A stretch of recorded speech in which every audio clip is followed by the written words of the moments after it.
Hi everyone, welcome to FilmDirt. I'm going to be talking about one of my very favourite movies, The Empire Strikes Back. Now, it's not just my favourite Star Wars movie, like I said, one of my favourite movies of all time. And it's just one of the most amazing sequels. I mean, whenever anyone mentions what is the best sequel, this is usually always mentioned.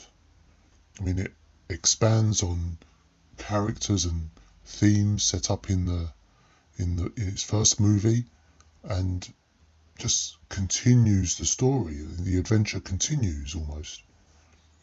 I mean, it's not a retelling. It's not a silly situation just to make a quick cash grab of another film. This is just a continuation of the further adventures of. There's nothing about this movie which is boring, and it presents a deeper story and almost becomes sinister at times. And this is a film where George Lucas can expand on parts of the story that's set up in Star Wars and just present them to you in a deeper form. Like, we're starting to wonder what the Force is and the dark side, and where does Darth Vader come from? Because here we find out he's not the Almighty. He's actually a tragic villain. And what happened to this man that he's got another man telling him what to do? How powerful is the Emperor? It's left ambiguous in this film. It's not until the prequels where we really see what their angle is. It's just like being a child again, isn't it? Looking on in wonder. It releases the child in all of us. No matter how old you are, there's something here to spark your imagination. I mean, is there anyone that doesn't know Star Wars or hasn't seen any of the movies yet? I mean, you should really, introduce Star Wars to them, and start with Episode 4, the original trilogy, rather than Episode 1, because I think it's best to see them in release order, like all of us did. Introduce it to your friends and your kids. I think the kids will see something here for sure that they'll be able to pick up and follow, even if there's some confusing parts. I mean, even now, I don't get certain things without getting too deep. I don't understand where the Force comes from and why, and who the chosen one is and why. But really, you just, it's not that deep, is it? It's just things that we can make up in our own heads, and he's given us the ingredients and the characters to give ourselves an answer and to spark our own thoughts. I mean, there's lots of parallels with religion and politics, neither of which I'm an invested graduate of, or I'm not a historian much either. But there's things here that we can relate to. A lot of the settings in this movie, they're Earth settings, and not everything's in space. I mean, here we've got the snow planet, and in the next movie we've got a forest, and then in the prequels we've got cities. I mean, if it wasn't so grandiose, we could imagine it could be many cities on Earth. The space battles, they're the icing on the cake, aren't they? And the fact that you can travel from one planet to the other, it's just amazing, isn't it? I think Irvin Kershner, the director of this movie, he was fortunate to have a lot of characters and a lot of story already gifted to him from the first movie, and all we had to do was steer the ship and progress these characters and make them learn, make them adapt, and see what kind of character they are. And what a gift to any filmmaker that wants to get their hands dirty and with such amazing material as this. I don't know George Lucas's professional background. I don't know if he's a trained director or scriptwriter, but I think Irvin Kershner was. I mean, he's the real deal.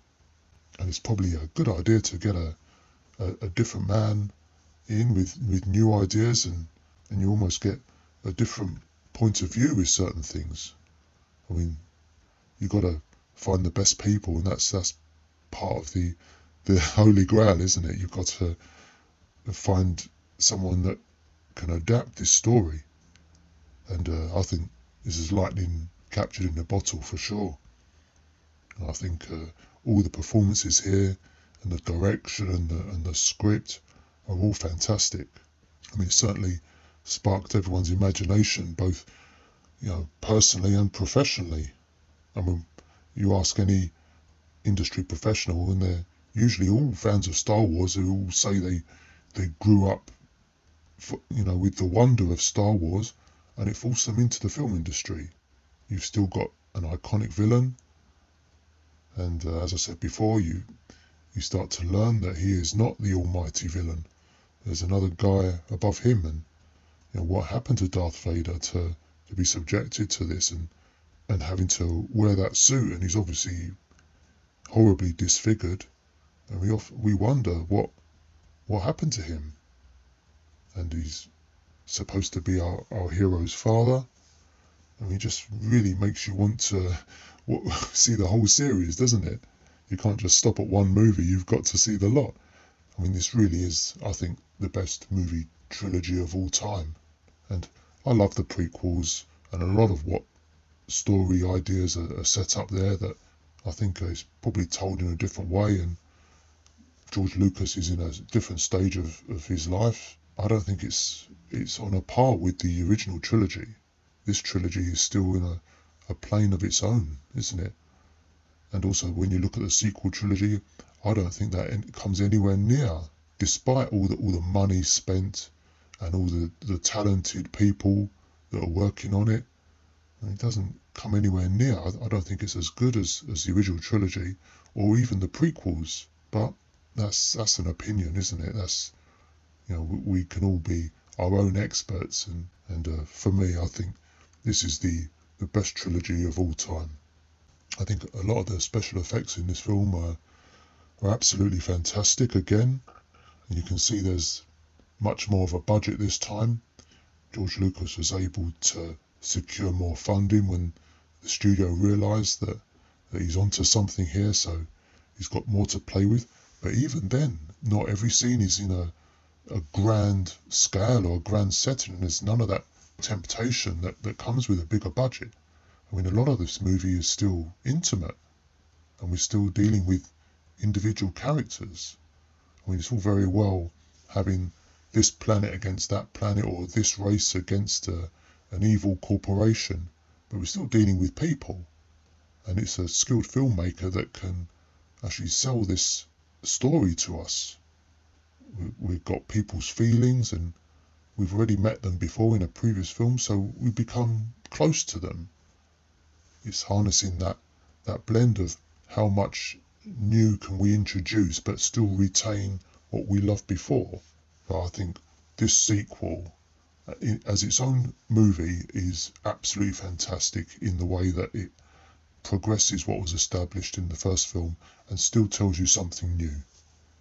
I mean, you've got our heroes in peril here, and they're forced out of their base in the first huge battle scene in the snow planet, and then they're going off on their way. They're scattered around the galaxy because the Empire is trying to hunt them down, and you could think that there's a lot of that we can relate to. It's still the small man against the big corporation.